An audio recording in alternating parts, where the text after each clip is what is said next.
The program contains coarse language and adult themes. Listener discretion is advised.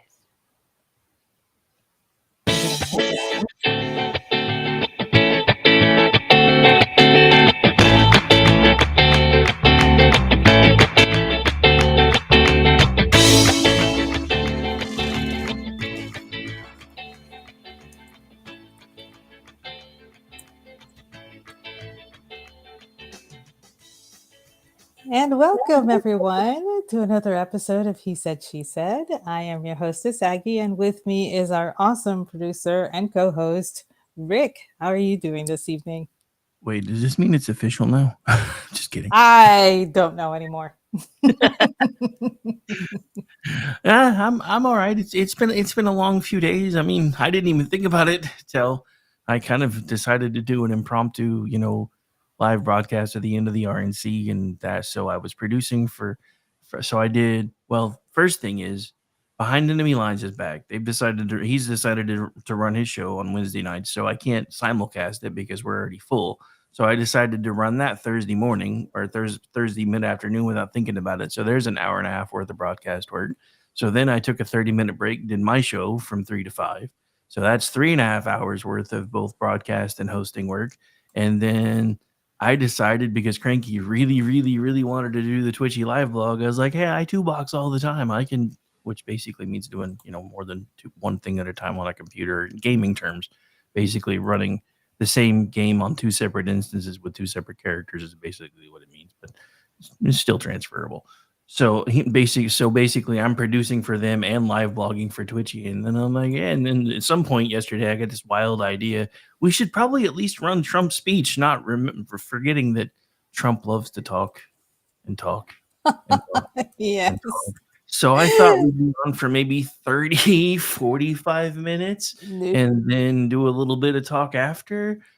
But no, we started at I think we started well, I guess it must have been just right at 9 because Yeah. or a little bit before, because by the time we shut down this version of the feed, Spreaker had already shut down and it can only run for 3 hours.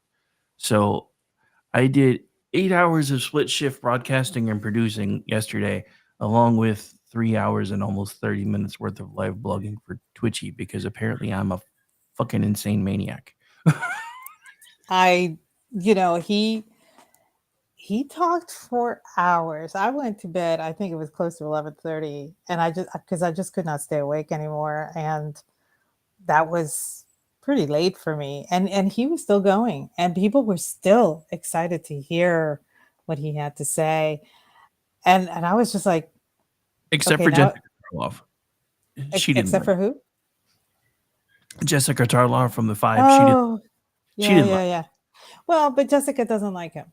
End of discussion. He could actually recite the secret, herbs and spices from KFC, and she still wouldn't like it. So, it doesn't. I take that with the huge block of salt, dear salt, you know, because it's she's just gonna say that. So, but there were some people that were, right of center, people who are Trump, fans, and people who are okay with him that still thought, oh, okay, that went too long. And I'm like, okay, yeah, it did, because he was starting to just regurgitate a lot of stuff that that we all knew that from previous speeches and everything. But I understand why he needed to speak. I cannot imagine going through what he went through on Saturday and not be able to stand there and just talk, needing to get all of this out. It didn't even matter if he rambled on a bit, or if he switched gears, or if he just went to another topic, completely different from the one that he was on. I understand that need to talk. I mean, I admittedly, I've never had an attempt on my life like that, but I remember being in a rollover accident, and a couple of days afterwards, I called my mom, and I was on the phone for 3 hours. I don't think she spoke for 5 minutes. That was, she was like grateful that I was just talking, and I was just talking about anything and everything. I talked about the accident. I talked about being at the hospital. I talked about the glass. I talked about losing my favorite bra because they had to cut it off my body. I was really pissed off about that. But I just talked and talked and talked. So I kind of understand why he felt the need to talk as much as he did.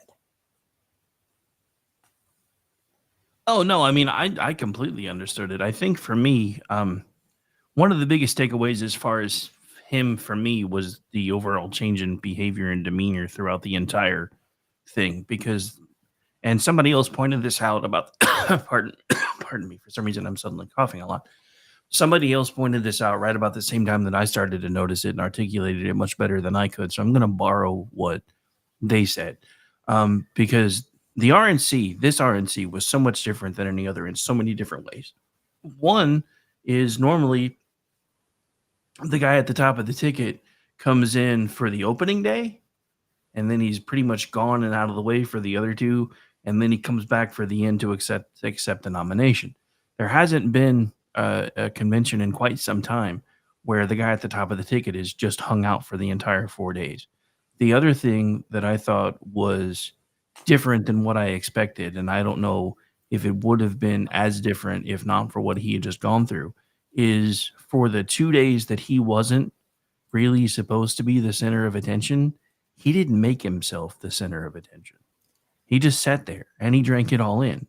And Mm-hmm. part of what floored me is looking at the tapes from night 1 and night 2 and night 3, just all the times that you could just see him completely overcome with emotion. I've never seen those kind of looks on his face before. No, Not it like was that. if there was a certain sense of gosh, what's the English word for this?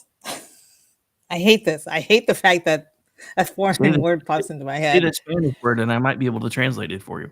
Oh, well, being grateful. You know what I mean? It was just like this gratefulness when he was watching all of these people speak. And yeah, and he just sat there and took it all in. And it wasn't the Trump show, it was the RNC show. It was everybody that went on that stage. It was their show for those minutes that they were on that stage, which, Exactly. which you're right. It had been a very long time. I mean, hell, I remember watching the RNC conventions for, I was a 84, and I didn't watch the 88 one. I watched 84. I watched 92, and I watched 2000 because that was millennium, that kind of thing. So I just said, if we're all going to die this year because of Y2K, I'm going to watch this. Speaking of which, quick aside, apparently they meant Y2K24. Yes. Yeah. Okay. So, and admittedly, Y2K was 1999. I get that. But, everybody was talking about, oh, the year 2000, something weird, something bad was supposed to happen at the end of it. And it never did. It never does. But that was, Oh for no, me. we all died in 2012. We just don't know it yet. Yeah. Yeah. That's what I was thinking. That is the funniest running joke for me, is the damn Mayan calendar.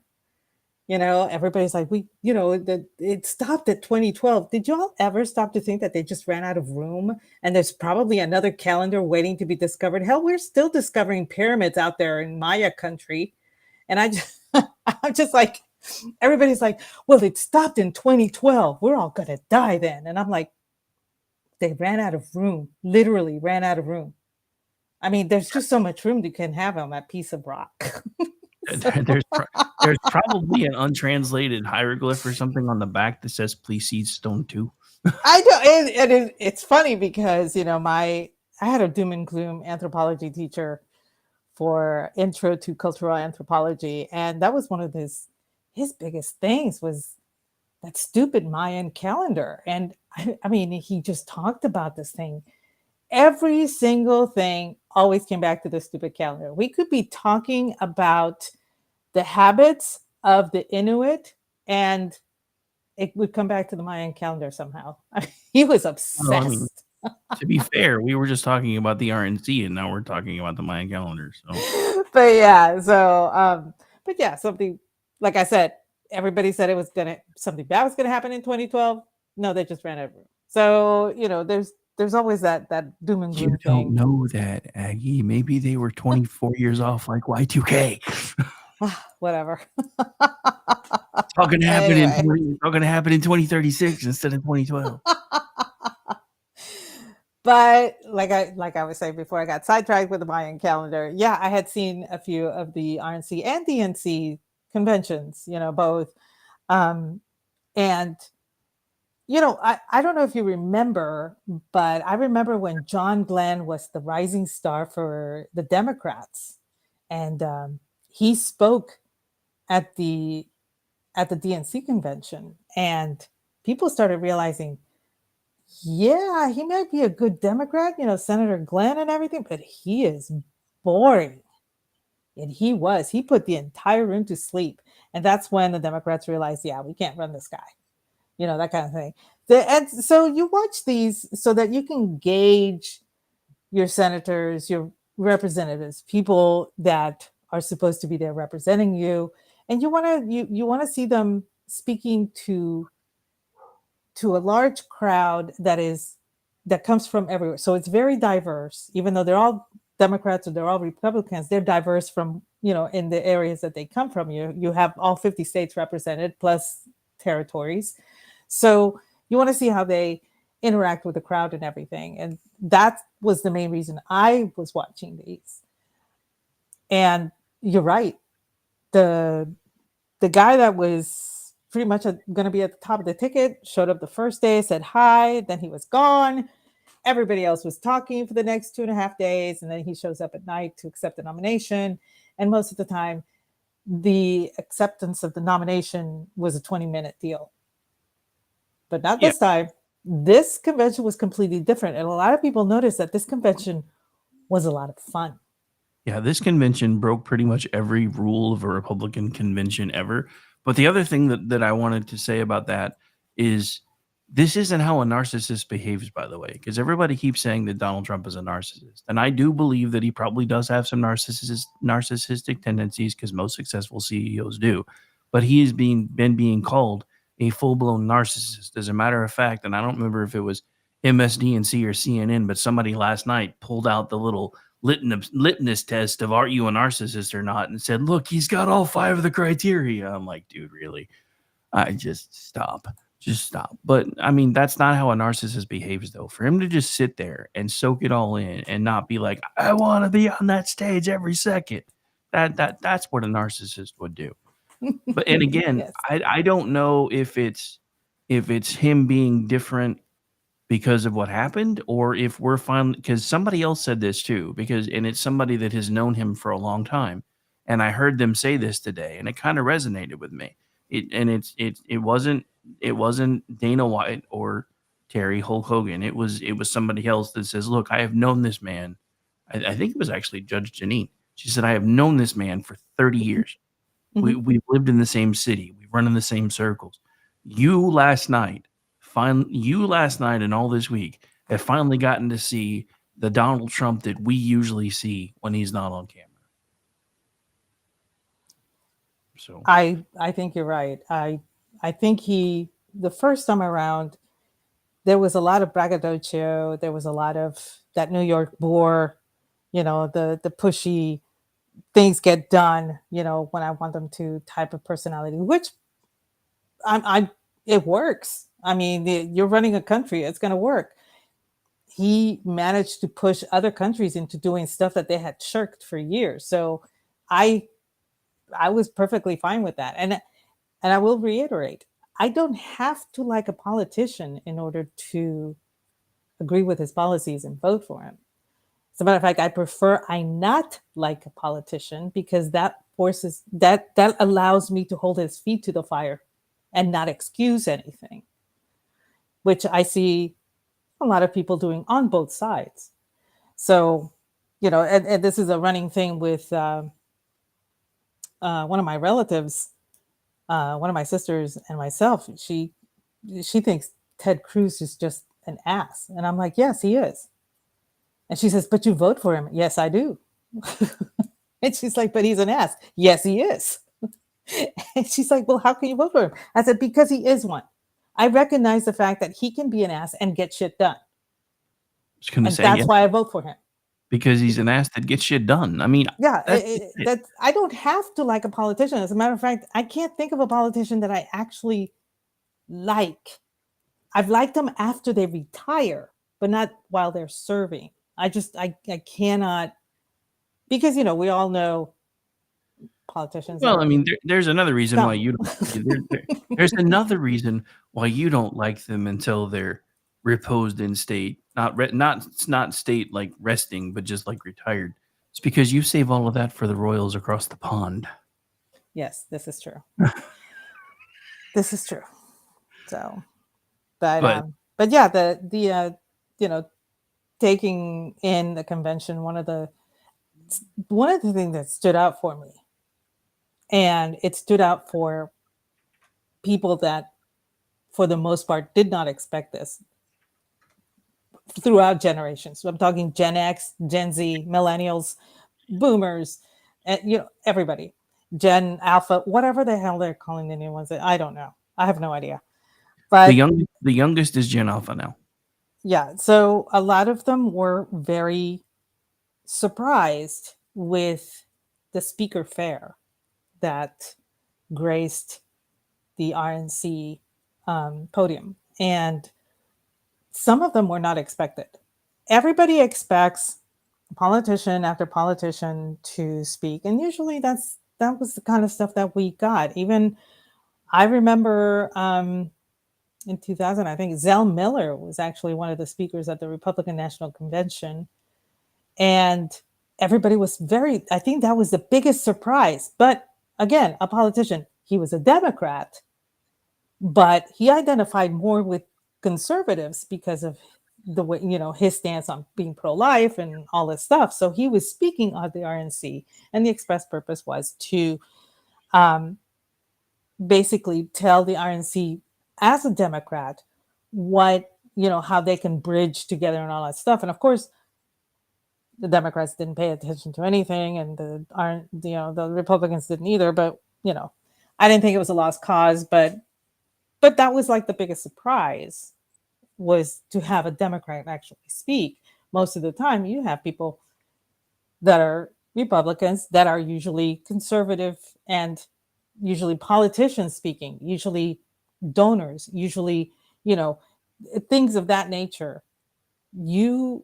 A lot of people were very surprised to find people from all walks of life, convocations being given by different religious groups. It was very surprising to a lot of people. And I had one of my relatives saying, what is going on? Why do they have, a Hindu woman up there? And I'm like, well, she's giving a Hindu benediction. And they were But like, why? yeah, Oh, wait. but you guys are Christian. I'm like, so are you. You happen to be a Democrat. Are you telling me that we have the corner on Christianity? And she was like, well, no, but you guys don't accept other religions. And I'm like, who told you that?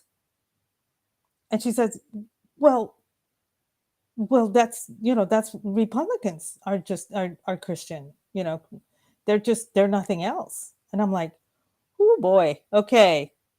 Well, welcome to the 21st century. And she could not wrap it around her head that we had other people's of faith up there, and I hate to say it, but we had some Christians that objected to that as well. And I'm like, I I cannot watched believe them. this. Oh, I watched them. I mean, we had some pretty prominent Christians that were objecting, and they brought out the mad preacher in me for like 2 days. Oh yeah. I think I scared people off of my afternoon show for a while because the numbers dropped after that first Monday or Tuesday, and then now they've started coming back up because I ran it for a good 30 minutes on Tuesday. So I was like, you people make no sense to me. and even on timeline, everybody's like, well, if we're Christians, we shouldn't be associating with those people. No, that's exactly who you should be associating with. Not if you're a baby Christian, mind you. But if you're somebody who is understanding of your faith, devout in your faith, and can't easily be shaken from your faith, you should, in fact, be the people that are associating with those people. And if you don't believe me, please see the example of the one and only best example of how to live a Christian life, the man himself, because he spent all of his time with people that the Sadducees and Pharisees said they were too good for. I honestly, I have not asked the question so much this as I have this week. What would Jesus do? I have been asking that damn question. Forgive my wording, but I have asked that question ever since Monday night. And honestly, and the thing is, I understand where some people are coming from. Nowadays, there's a lot of subterfuge that occurs, and so you're leery about welcoming somebody. But, I wrote a thread, and I had a few people who I consider friends kind of object to that thread. And my thread was basically about how I went from liberal, and I mean, I was a little socialist. I was green. I was never red, but I was green. I read the And thread. I read the thread. You were closer to yeah. red than you want to admit, ma'am. But I still but it was more of a charity type of thing, giving oneself that kind of thing. And I thought that government, at the time, I thought government was a good way to incentivize us to be more charitable. Negative ghostwriter. Very negative. I believe me, I learned my lesson. And I had what I call a light switch moment. I went, literally, it was one question that turned me from being liberal to realizing that I did have conservative values, and that this was not the Democrat value system was not for me. So, I spoke about that, and I had several people tell me privately that, it's completely different. Nowadays, there's a chance that, they're under false colors, all that stuff and everything. And I get that.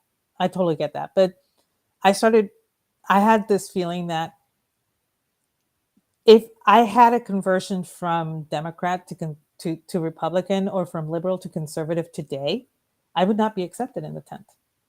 I wouldn't cut it. They would not trust me. They would not trust my actions, because that shows the level of deterioration that has happened in the cultural and the political side of, our country. So, and it made me think. I'm like, I understand why people would be leery. I really, really do. And it was funny because it brought to mind, and I spoke about it in a group. I didn't finish talking about it because I figured I wasn't going to change any mind. So I just let it drop. But I was in church one day. I think it was my sophomore year. I was home for the summer. And our priest, I'm Catholic, so it's priest, invited this young woman to speak. And she went up there and at the pulpit, and she began to speak. She wanted to thank everyone for having been so generous and so loving when she began to attend church a couple of years before. She started going to church right as I left for college. So she had been there maybe about 2 years. And that she had learned so much and everything. And then came the truth bomb was, she was a former prostitute. But what I didn't know until later was that she was a prostitute while she was attending church.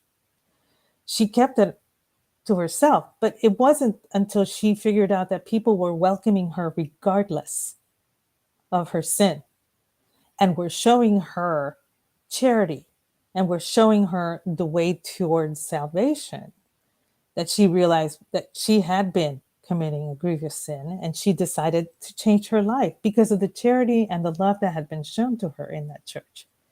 And here I have friends who are saying, you don't bring people into the tent unless they have the same conservative, they adapt the same conservative values that we have. And my thing for me is, well, how can they change if we don't guide them towards it? How can they change if we keep them out and tell them, you got to change first before you come in? Why not take advantage of the fact that they want to change, bring them in, and then tell them this is the conservative way, And yes, there is the risk of numbers, coming in and then them trying to change it. But it is our responsibility to guard against that, first of all, and then to teach them, no, the conservative way of doing things is this way, or conservative people do it like this, or conservatism means doing this or doing it this, or this belief system or whatever. And I found it kind of weird that we have people in conservatism that would not bring people in to teach them. Rather, they would push them away and say, change your ways first before you come in. And I can't square that, Well, I can't either because, well, here's the thing that makes zero sense to me. The people that are saying that are the Christians. They should be the last ones saying that because the scripture doesn't say, get yourself in order before you turn yourself over to Jesus. The scripture says, turn yourself over to Jesus and let him help you get your house in order. We are supposed to emulate the life of Christ, which means we're also supposed to emulate the teachings of Christ. As Catholics, Christians, whatever denomination you want to consider yourself, we are all still basically Christians. That's because we believe that Jesus Christ is the one true Son of God. He died for our sins. We have to accept him to be able to get to heaven and embrace him for who he is in order to receive forgiveness for the sins that basically all of them, because for God, there's no difference in sin. And that's why Jesus can't say you have to clean yourself up before you can come to me, because there's no way for you to do that. It's impossible. And the weird thing is, it's not just for Christianity. Buddhism is the same way. Hinduism has the same, a similar set of values. Shintoism, same thing. You go through all of these, Confucianism, all of these have that, you are interested in learning about this? Come on in, I will teach you. Seriously, Confucianism is that's exactly what it says. I'm just translating it in a better, more mundane way. But if you show an interest, then they will teach you. And that's the same way with being in a big tent. If you show interest in being in that tent, you go in and people say, hey, you want to learn what we are all about? This is what we're all about. If you fit here, you have a home. If you don't feel at home here, you can always leave back out. I have seen that happen too. One of my dear friends from college, she was conservative when I was there. She is now a raging liberal. She's also a feminist. She's also single and has 5 cats. But, I don't know if they're probably more than 5 by now. I don't know. But, but I understand, but she does have a very large loving heart, and her mother is conservative, and they get along well. They don't fight about these things. She understands that her mother has a different set of values, and it's fine. And she is one of the few liberals I know that is open enough to understand that her view of the world is not the only view of the world. But I can't say that about every liberal. Like I was telling you before the show, I found out that a former friend of mine who is so rabidly never Trump, he's even more so now. And he has destroyed so many friendships because of it. I saw one of the most egregious things I've ever seen, and it was on a friend's social media post. And my friend said, it'd be really cool if People would leave their not so and so's a Nazi crap over to their own timelines and leave it out of mine. And he replied to my friend words to the effect of, I'm just tired of Trump chumps, pretending Trump chumps are human. So basically, anybody who likes Trump to him is already subhuman. He has already dehumanized them completely.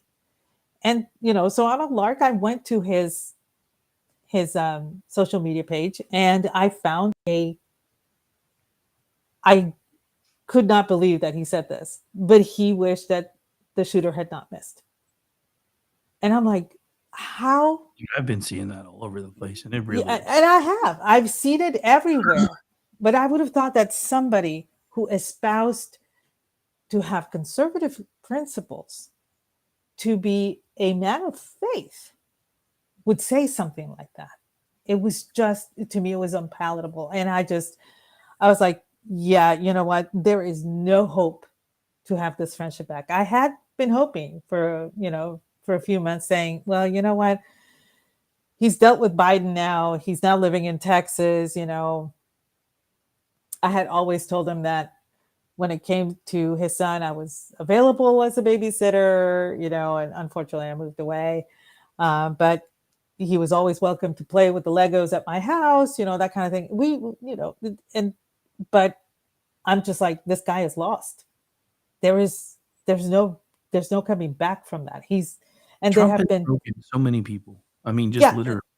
But the thing is, I think because of Trump, a lot of people have crossed the Rubicon. There's no turning back for a lot of people. And that goes for the right as well as the left. And I don't mean those who are never Trump on the right. I'm talking about even people on the right who are Trump supporters and everything. We've crossed a Rubicon in our culture, and there is no coming back from it. And it's very dangerous, because the few times where that Rubicon has been crossed, it has resulted in serious infighting, as in a war. So we're at that precipice. And I don't think a lot of people realize how bad it is. And everybody blames Trump for this, but Trump is just a guy. And you cannot tell me from one, he is just an absolute dumbass and then an evil genius. It's one or the other.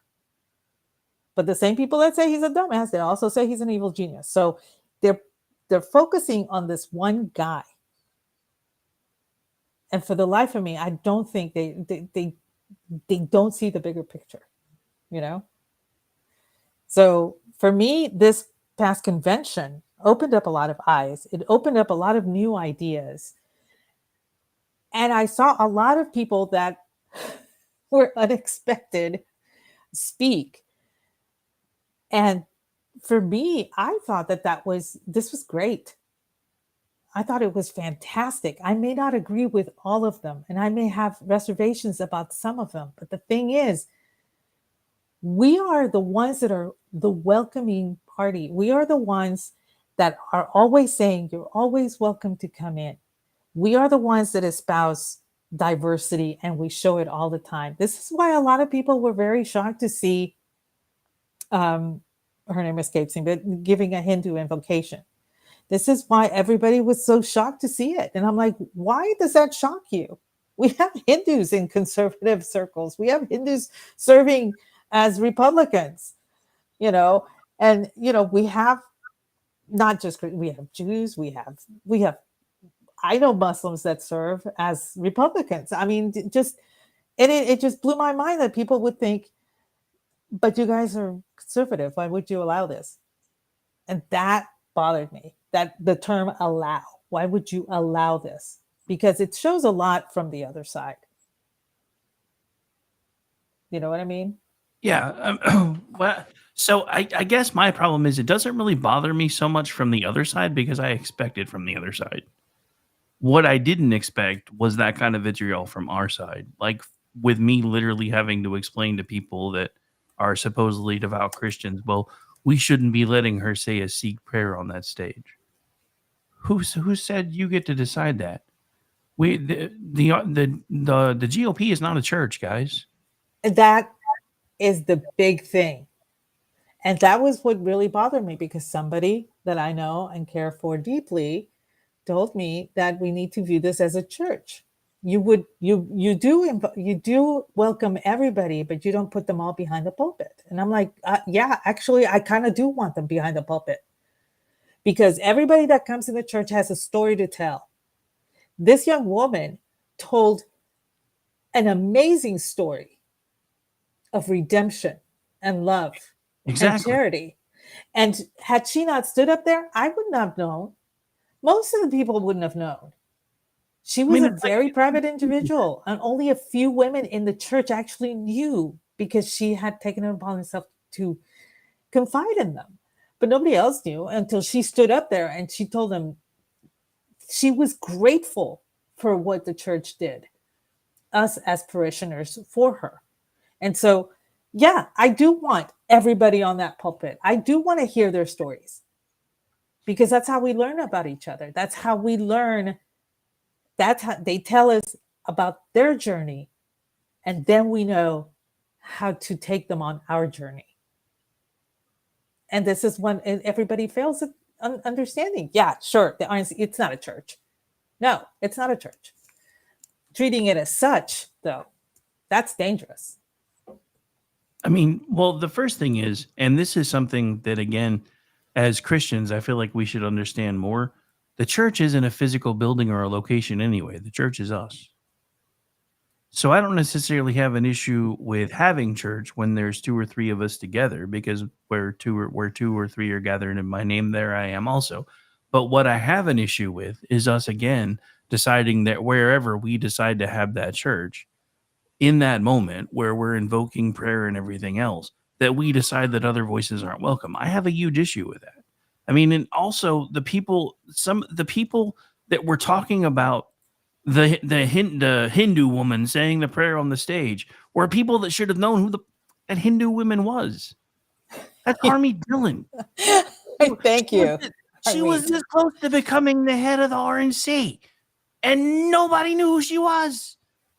There was screaming about her being allowed to do a Sikh invocation. I'm like, look, I get it. There's no other God before our God, but pretty much every religion says that. The only difference is our God usually proves it. So I don't mind putting him in a room with other gods and letting them fight it out, because it's not my fight. I have this same fight with everybody in my state, that because now my state superintendent is trying to put, because Louisiana did it, now he wants the 10 Commandments in the classrooms and he wants Bibles in the classrooms. And everybody's like, well, what if the Satanist church decides they want satanic Bibles in the classrooms? I don't give a fuck. My Bible can kick that Bible's ass. Well, just because the Bibles are in the classroom doesn't mean that they're going to force the kids to read them. I mean, they just want the availability, as I understand it, correct? Yes. I mean, no, it's not, they're not going to, I mean, I think they may start trying to weave it in through like a history class, because, it can be used as it is a great historical text. I got to say it, because it can even that, and it's kind of the inspiration for our entire founding in the first place. So I think they're wanting to try to at least put that part of it back in the curriculum. But I mean, that's years down the road at this point, and it may never happen. But everybody's like, well, you wouldn't say that if they were wanting to put the Mormon Bible in the schools, and you wouldn't say that if the Satanist church decided they wanted their Bibles in the schools. The hell I wouldn't. My Bible can kick those Bibles' asses, and I know this because I've read them. That's just it. As somebody who is an ordained minister and wants to understand the things that I used to teach, I read all the other books too. It's kind of like homework. Yeah, I had to read them for anthropology, for my one of my cultural anthropology classes. I had to read a lot of biblical texts, from different theologies, I guess, different religions, and it was very elucidating. I learned a lot from them, and it was funny because my dad gave me, I don't know if you're aware, but Pearl S. Buck, who was a very well-known writer, back in the early 20th century. Probably her best known work is The Good Earth. But she also adapted the Bible as a story Bible. So it was easier for people to read. And we had that at my house. And, it was this big tome and it was white leather. It had gold lettering. It was like the story Bible, and I always said, I thought it was called the Holy Bible, but, I could be wrong. you know, I had just started learning English, so it was kind of confusing to me. And my dad pulled it out and said, "Hey, this is a way for you to read the Bible, but in story format, so it's easier." And so that was how I started reading the Bible, because it was a lot easier to read it that way than it was chapter verse, the way the King James is written. And this was the King James adaptation. It was just in story format. So, for me, it was like reading a bunch of just stories, and it was great, And so once I did the first communion, and then we started doing the whole catechism and starting all of that, blah blah blah blah.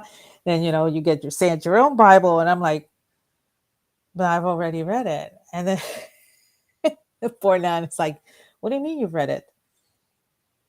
And I said, "Well, I read this one." And so I told her about it. And she's like, "Oh yeah, that was my first one too, but this is the Catholic one. So now you have to read this one." She cracked me up. She was pretty funny. But so for me, it was like there were stories, and I didn't think that there were false stories, and I didn't think there were fairy tales or anything. It was just an easier way to read, you know, everything that you're taught in church, and you're taught in Bible school and all that stuff. And so I have kept that for many, many years. I still have it here. I think the covers are starting to fall apart. I need to have it repaired. But this is something that, we all, I always encourage people that are not of faith to read books of faith. And it's not because I want them to convert. It's just that I want them to be able to understand where the other side is coming from. And a very good friend of mine, he's an atheist, a true atheist, as in doesn't give a shit what anybody else thinks. He's not going to tell you, "Yeah, I don't believe in God and your God is false." He doesn't do that. He doesn't know. So he just leaves it alone, right? But I told him, "Hey, maybe you should read the story Bible." And he was like, "Why?" I said, "Because I see you debating with other people online, and you've seen me send you messages. Hey, you may want to tell them about this, if you want to counter that debate in a religious format, blah, blah, blah. This is what he's talking about. I'm explaining things to you that maybe if you learned about them, that way you wouldn't have to, turn to me and ask me, my opinion or whatever." So I don't expect him to actually convert, but at least it forms an educational basis, so that you can, and it's the same thing with other religious texts. I've read a lot of the writings of Confucius. My girlfriend in college was Shinto, and so she taught me, about Shintoism. And uh, I know one of my dad's best friends founded the Sikh church down where my parents live. And I'm like, that's a big church. I couldn't believe I drove by it like a couple of years ago. And I was like, that's huge. My dad told me they have 500 members in that church. And I'm like, there's that many Hindu people here? It blew my mind. But, but that was, it's because I'm not looking for it. I just see people, and to me, people are people. I don't see a Hindu person. I see, Sudesh. I see, Parveen. I don't see them as Hindu. I see them as a person I know. So when my dad told me they had 500 members, I was like, I had no idea. That's a lot of food, Dad. And yet I knew like half of them by now because I Yeah. grew up in that area. I knew them. I just didn't know that there were that many, But to me, they were just people. And so going back to the whole, because I ramble a lot, going back to the whole business You of the had RNC, viewing it as a church is extremely dangerous. And good friend of the chat, Delaney, he actually pointed something out, and he said that it might have been a mistake for Reagan to allow evangelicalism into the RNC. And now I'm starting to think, yeah, maybe it was. But that Pandora's box has been open. How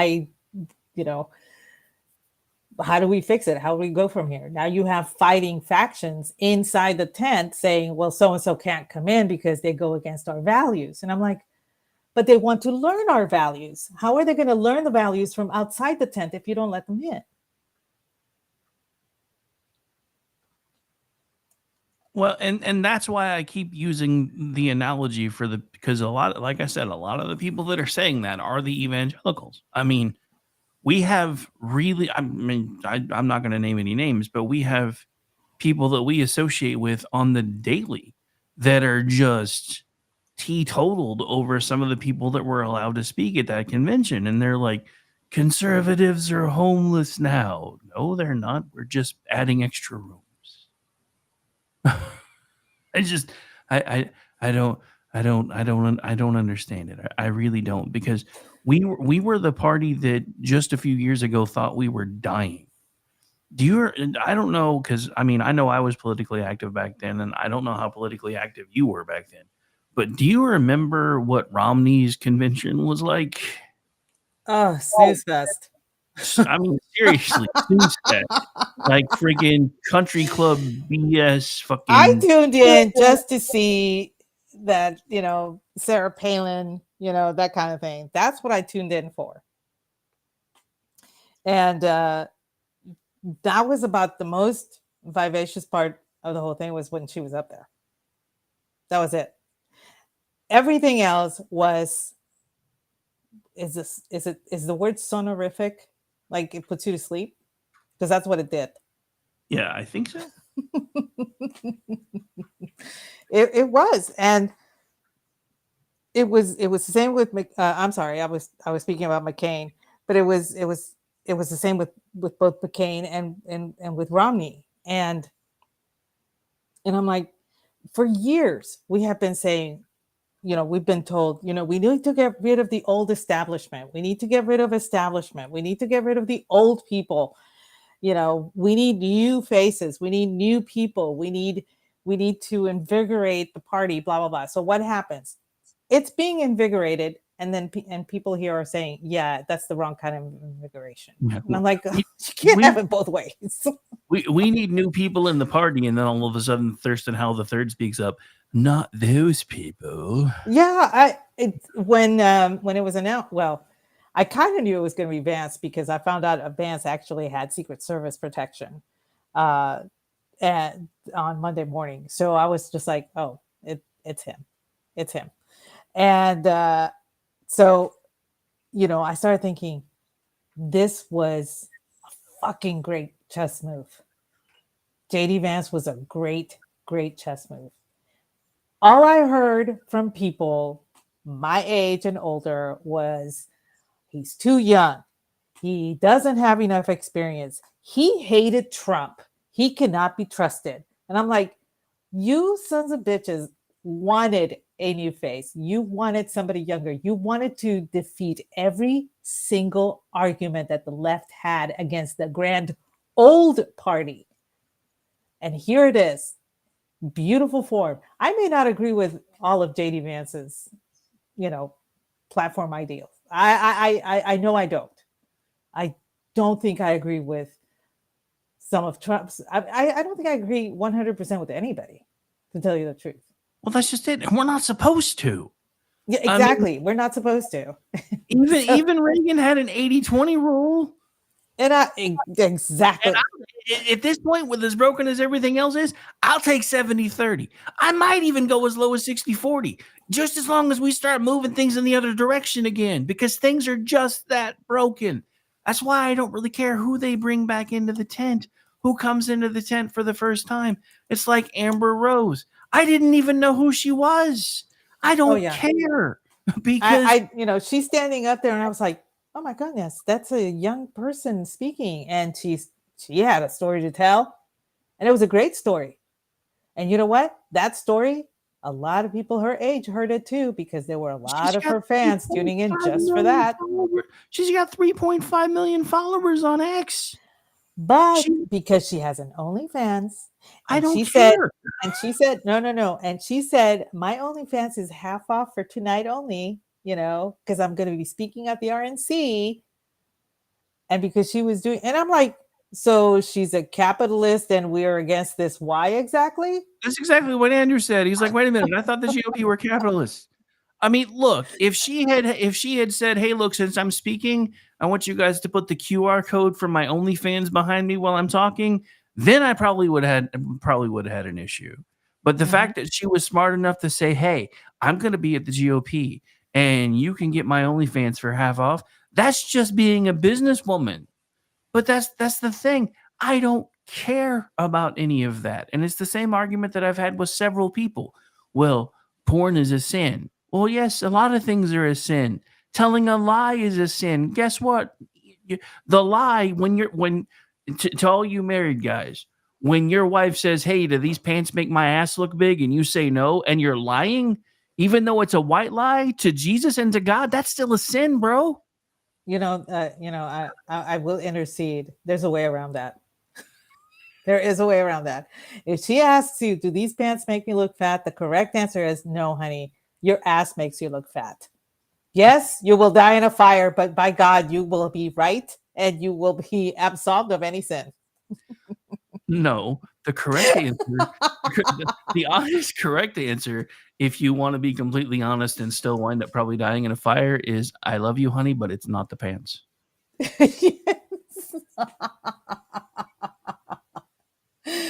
But yeah, so anyway, I mean, the entire, a lot of people on the conservative side were just not thrilled about Amber Rose, and they had their issues, and I understand.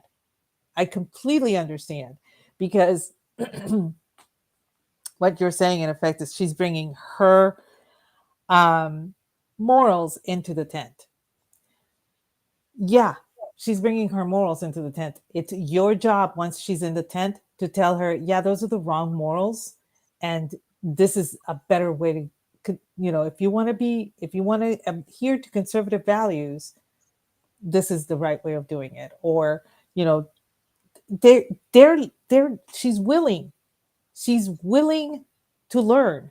And you're telling me you're going to turn her away because her moral system doesn't suit yours? Well, guess what? Nobody's Arthur, moral system is going to hang on. suit anybody. Arthur's chiming in from Facebook. The honest answer is I'm sorry, I can't hear you.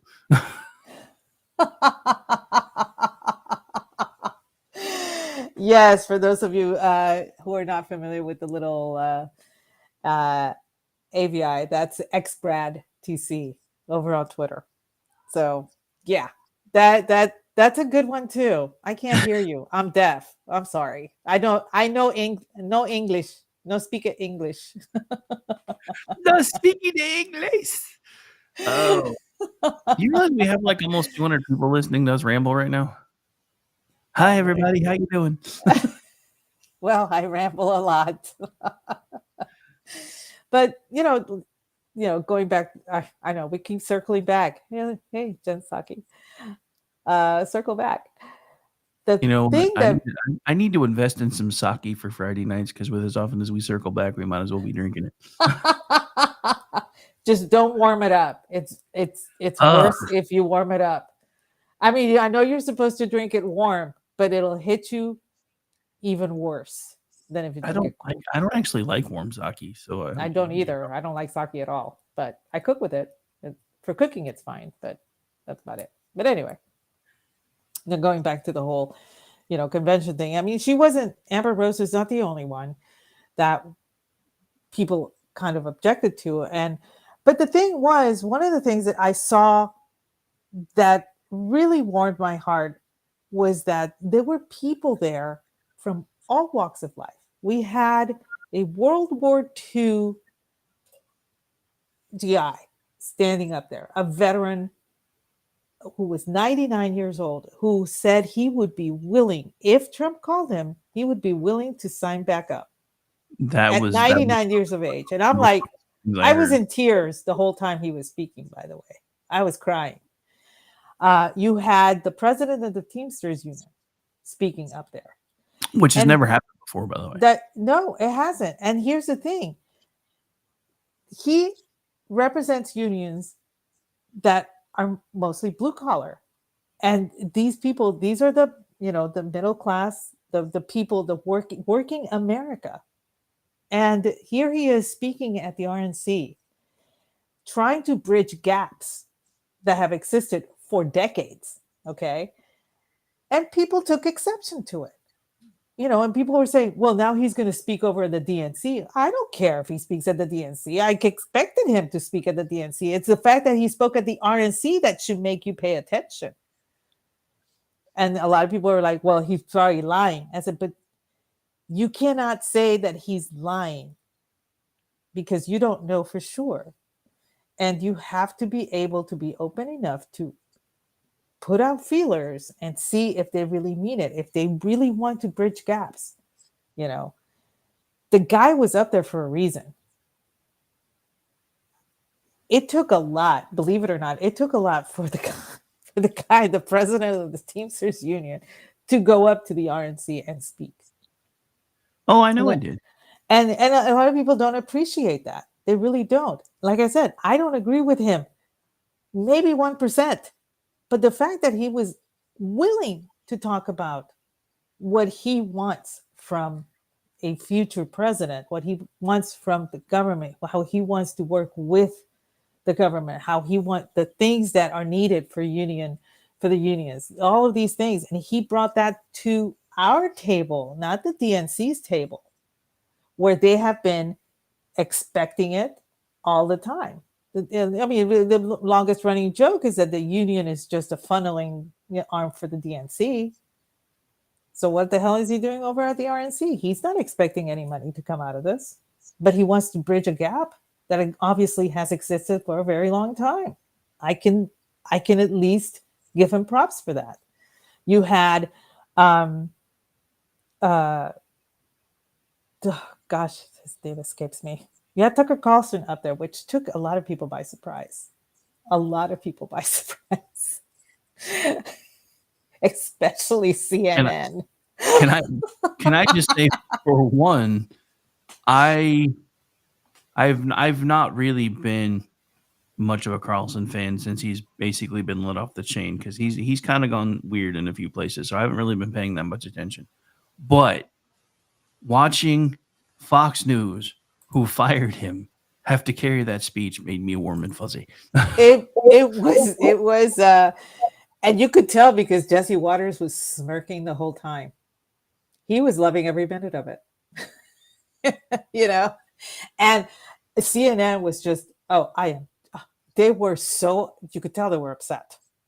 CNN was just livid to have Tucker Carlson there. And yeah, he's gone a little squirrely and whatever, but the fact is, he was there talking. You had people from all walks of life going up on the stage. You had his granddaughter speaking in front of people for the first time in her life. She wanted to do this.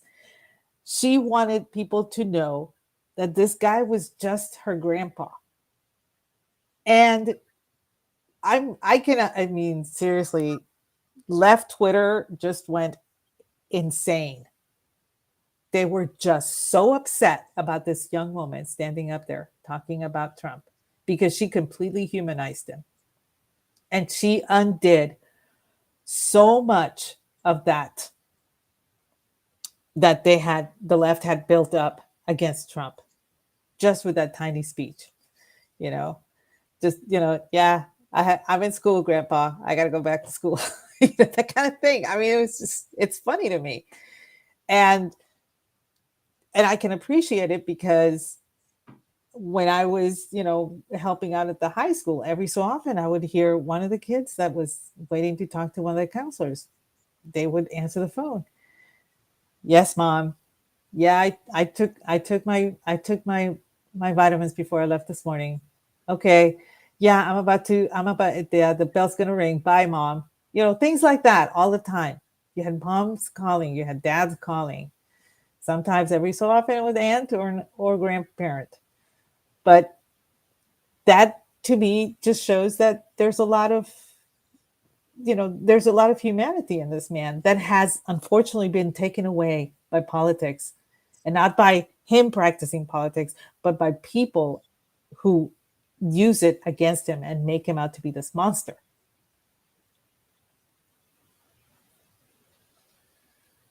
No, I mean, it's just all of it, though. I mean, this goes back to what we were talking about in the very beginning. They have, and I will admit, the right has done this. Some of the right has done this a fair bit to some on the left too. But it's just the whole thing is just nuts that we've gone so far that now we view the other side not only as people that we disagree with, but as our enemy. And then it went from disagreeing with them to making them our enemy to now they're subhuman. I mean, we do this all the time on both sides. And some of the people that get the ire deserve it, like Whoopi Goldberg having a fit over a 17-year-old on the RNC stage talking about her grandma and trying to make him look human, and don't you fall for that shit. I'm like, are you kidding me right now? This is exactly what I'm talking about. Nobody on either side could put away their bullshit for longer than 36 hours after somebody tried to kill the man. And let me be very clear about this part right here.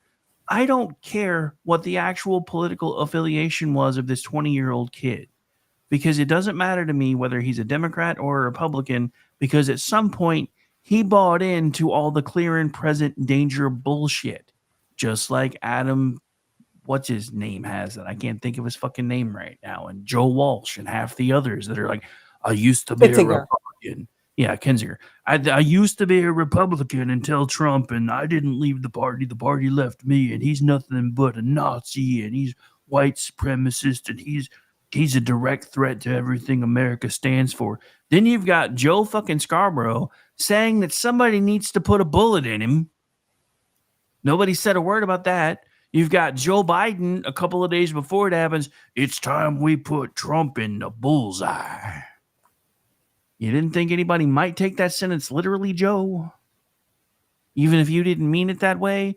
Because let's flip the script for a second. If a sitting president who was a Republican, and let's say Trump was the president and Joe Biden was the nominee, and on the other side, and he was the one at the event, and 2 days before, or day before, 2 days before, Donald Trump says, it's time we put Joe Biden in the bullseye, and then somebody takes a shot at Joe Biden, you don't think the entire media industrial complex would have come down on Trump like it was freaking D-Day on Normandy? Oh yeah, totally. It would have happened. I mean, look what happened with Sarah Palin and her new map. That was a map. And it wasn't even people, it was districts that had bullseyes on them. And they blamed her for the shooting of Gabby Giffords. So, yeah, there's just no... I mean, I got to calm down. Welcome to my word. I know, my words are just scrambling. Quiero hablar en español porque eso se me hace más fácil. I got about 2/3 of that, believe it or not, but that was a little too fast even for me. Basically, the general translation of this is, I hope you don't mind if I speak Spanish for a second because it's easier. No, I said I want to speak in Spanish because it is easier right now. Yes. So yeah, you got most of it. But it's just for me, this whole I was RNC. being light, by the way, in the translation. You were what? I was being more cordial in the translation. Yeah. I hate, like I said, I cannot cuss in Spanish. The English, oh yeah, all day, all night, but not Spanish. I just can't do it. But like I was saying, the RNC, it was very eye-opening from both sides, both from the left and the right. And I did not expect fissures to open up like that simply because of the people that were chosen to speak up there. I was like, for years, we've been accused of being old, of being establishment, of being, not learning, not keeping up with culture, not keeping up with changing, mores or anything like that. We've been entrenched in 1940 for a very long time. So here you have the opportunity to bring the GOP into the 21st century. And people got upset over it.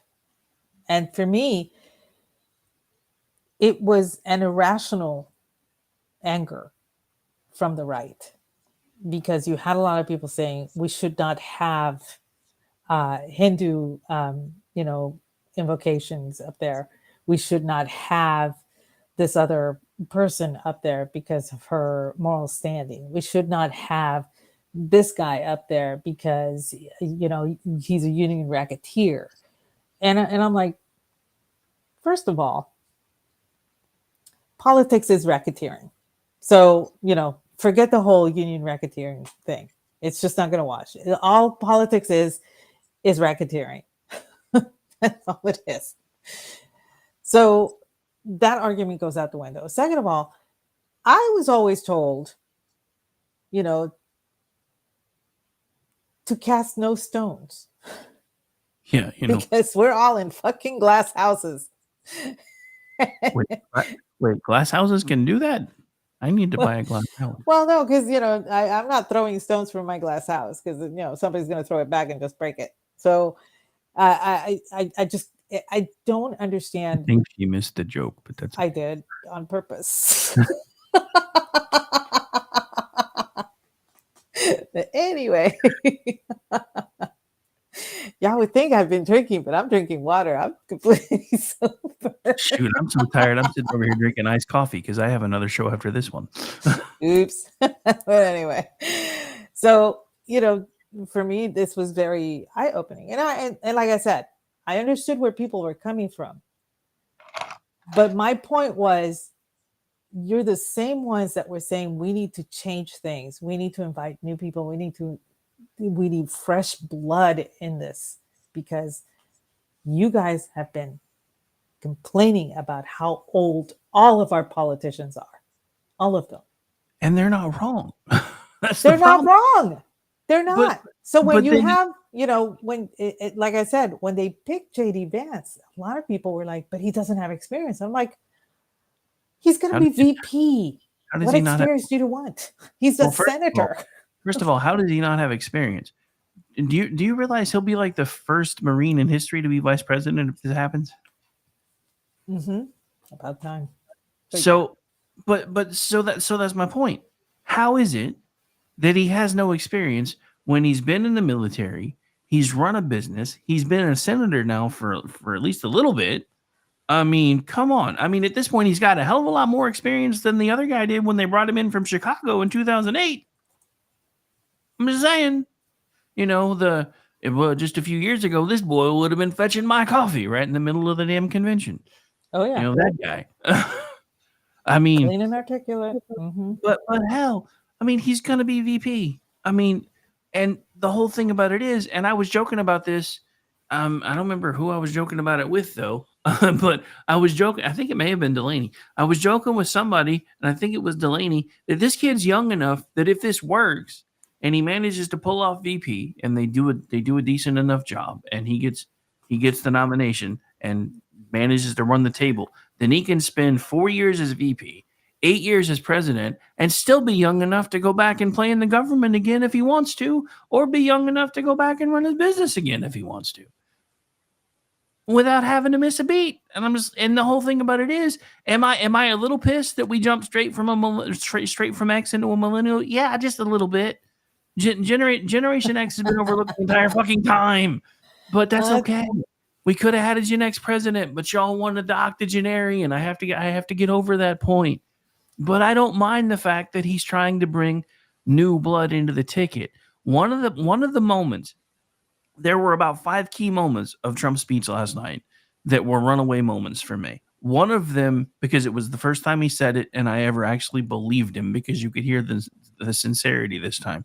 When he looked at the crowd and said, "The MAGA movement isn't about me. It's always been about you." He has tried to say that before, but it is never connected the way it did last night, because you knew he meant it. Because if he didn't, somebody just tried to kill him. He could have taken his fucking ball and went home. Because I don't know very many people who would be standing up on a political stage after everything that they have put him through, everything that they have tried to throw at him, all the trumped up charges that even the courts at this point are finally going, okay, guy, you've pushed shit too far. So I mean, hell, like the other piece of bad news right before they shot him, and it kind of makes me wonder if there wasn't some sort of freaking political maneuvering there, was because it didn't get announced until either right before or right after. Is the entire Georgia thing, which as far as they knew was the other slam dunk, is now on hold until at least December, and it likely won't even go to trial until March of April of next year. If he wins the election, it ain't gonna matter. But that's the thing. It's like when he said the movement's never been about me, it's been about you. He's tried to say that before, and it even with me, I never really believed it until last night. And then one of the other moments that stood out, and it's not one that people are talking about it, but not very many people, when he basically looked at the camera and said, "Our hostages better be home before I assume office, or you're going to be paying a very big price." That is something that fucking Joe Biden should have said in October.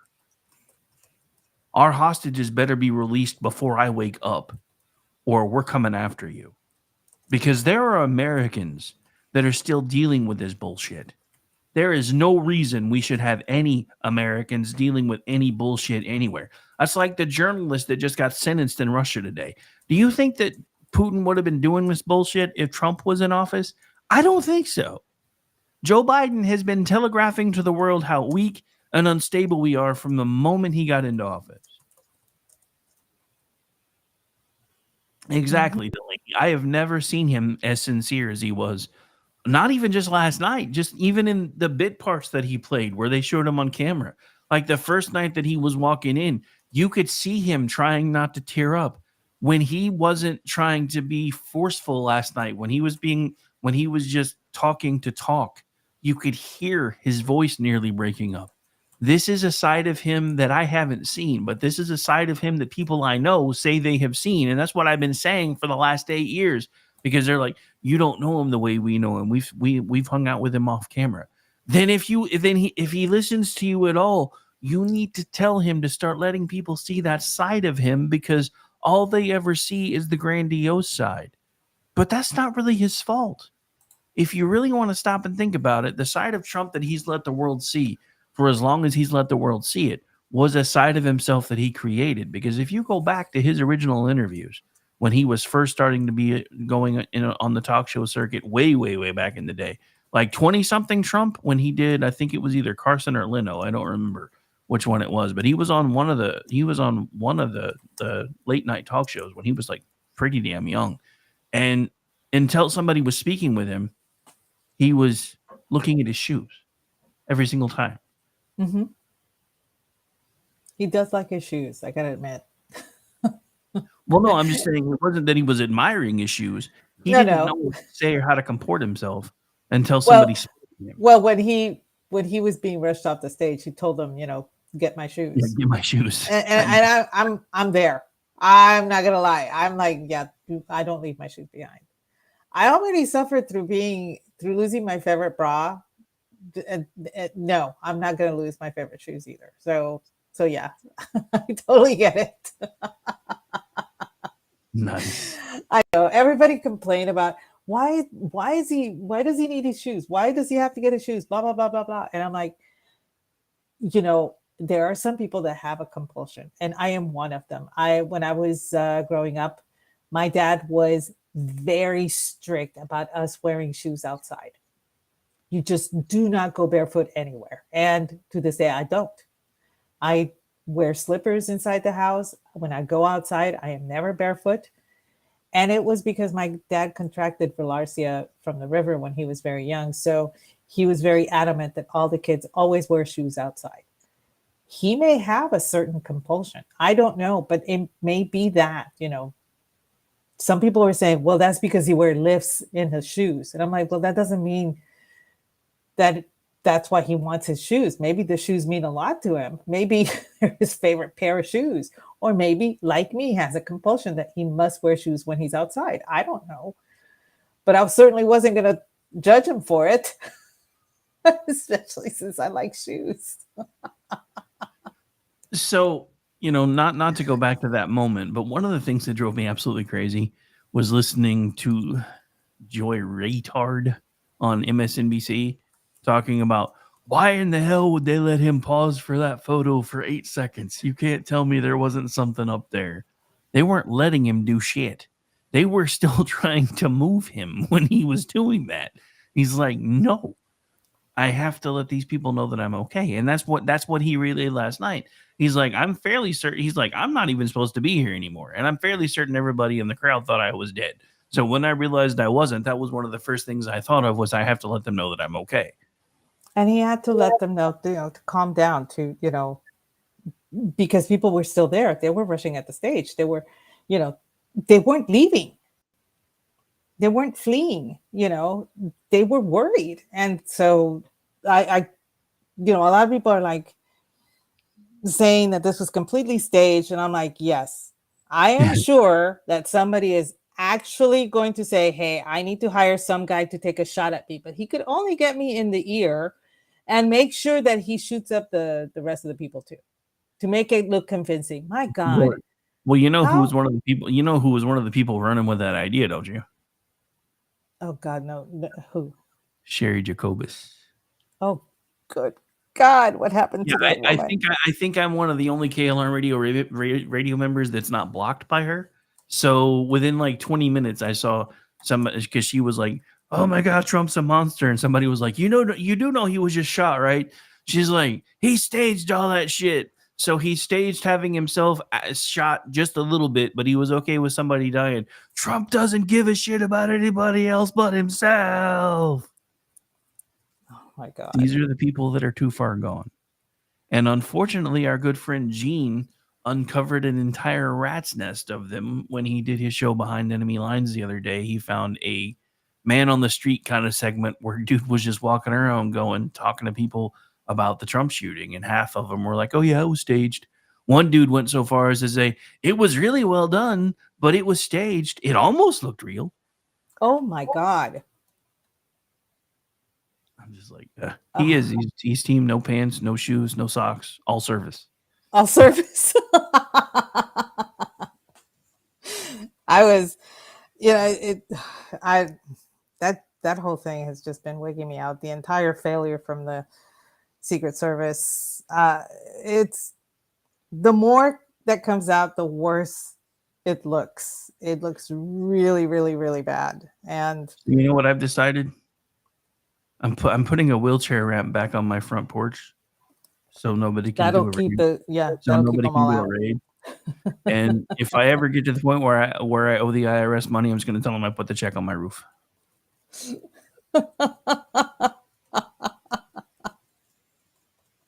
That should work. I mean, if government agents are afraid of slopey roofs, I might as well use it to my advantage. I had one of the weirdest things that I saw about Trump wearing the bandage on his ear was how it looked so weird for a bandage. And a lot of people don't understand. It's very difficult to actually bandage an ear unless you're Vincent Van Gogh. And he didn't want to go that route, okay? Because that would require, a lot of bandaging around the head and on all the stuff. So they there's a way to do it. And because of where that wound occurred, it's kind of difficult because it's mostly cartilage on your ear shell. And a lot of people forget this happened. Remember Evander Holyfield and Mike Tyson and the whole ear biting incident? Mm-hmm. He had to have something similar done. At first, he had the bandage around his head, but afterwards, he had something that kind of just looked like it was hanging there because you can't really attach anything to it. You actually need to, the cartilage needs to heal, and it needs, a very moist environment in order for it to heal. So the bandage has to be loose, for one thing. So people were making fun of President Trump's bandage. There was one person on social media, and I was just like, you people are just lost. And she basically said, funny how it's easy for people to wear bandages that don't do anything. There were a lot of people that were wearing them in solidarity with President Trump, but the same people would not wear a mask. And I'm like, well, okay, first of all, this is just in solidarity. I'm pretty sure that they don't have bandaged ears because their ears got shot off just like President Trump's. Okay. Second of all, President Trump is wearing the bandage because he has to cover up that area while it heals. It's if he can expose it, don't get me wrong, but it looks awful. I'm willing to bet you it looks horrifying. And rather than just expose people to that, they chose to cover it up with a little bandage sleeve. That's all. It's not a big deal. You could tell it was just kind of hanging loosely. It's not, taped down or anything. And so, this gal was going on and on about how, oh, sure, you'll wear a bandage like that, but you will not mask. I'm like, well, for one thing, they know it doesn't do anything, but at least they can breathe. Yeah, that's true about Trump, though, too. He's a germaphobe, so. But, and this is true. He is a germaphobe. Trump, a lot of people don't know he does have OCD issues, and that may be why he asked for his shoes. And I just, it's just because he has such human issues. A lot of the left refuses to actually acknowledge them. And they even said some ridiculous thing about the gentleman who died, comparator, that the jacket that was on stage was misspelled. Oh my gosh, Trump can't even get it done right, blah, blah, blah. And people from everywhere, even liberals, said, this is actually his jacket. His name was too long. So he had them remove the A so that his name could fit on it. But this came from the firehouse. Yeah, because when they do those kind of things, they're only allowed to put so many characters because otherwise it won't fit. Yeah, and so, but the left was going insane, blaming Trump for this, that this was a prop. And I'm like, technically, it is a prop, but it was for an express purpose, to give thanks to somebody who saved his family's life, giving his own. And this is something that he never would have even thought about doing as a firefighter either. He would have just gone inside the burning building. Yep. It's instinct. You can't turn it off. I've said this to my wife, because now my ex-wife, because there were a few times, like when we lived in Midwest City, the neighbor's house caught on fire. And at that point I had been like that, and the neighbor's 2 houses down. And at that point I had not had a badge and a gun on in 5-6 years. And as soon as I saw smoke, I took off running. She's like, "What are you doing?" I said, "There's smoke coming from the neighbor's house. I'm going to go see if they're okay." And my son heard me yelling back at her, so he came running with me. And it's a good thing we got there, because he was alone in the house. He had fallen asleep wrapping presents, and somehow something caught fire in the fireplace, or he didn't clean the flue right or something. And if we hadn't came and knocked on the door, he probably would have been dead. I mean, we wound up kicking in the door. By the time the fire department got there, they were like, what the hell are you doing? I said, what I used to do for a living, pretty much, except I used to be on the other side of this equation. I was the guy with the badge and the gun, and you guys were the ones putting out the fires. Yeah. And I just, training kicked in, and I did what I did. And my ex-wife even then was like, I don't understand why you did that. You could have been seriously hurt, blah, blah, blah, blah, blah. Because I didn't think, I just did. It's training. It's like muscle memory. You don't ever, I mean, your muscle memory might get slow. That's why I'm laughing my ass off over Secret Service Barbie, who couldn't put her gun back in the holster. Obviously, she's never trained with the damn thing. Because No. if you've drawn a gun more than 10, 15 times, you know enough about how to put the fucking thing back in the holster after doing it just a few times. So obviously, she's never, I mean, and they have to train with these things.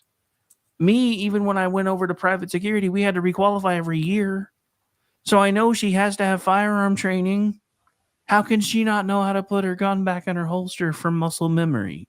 It's just the weirdest thing ever. Anyway, I just realized we're just about out of time, and we've got another show behind us now. So All right. Well, shut up now.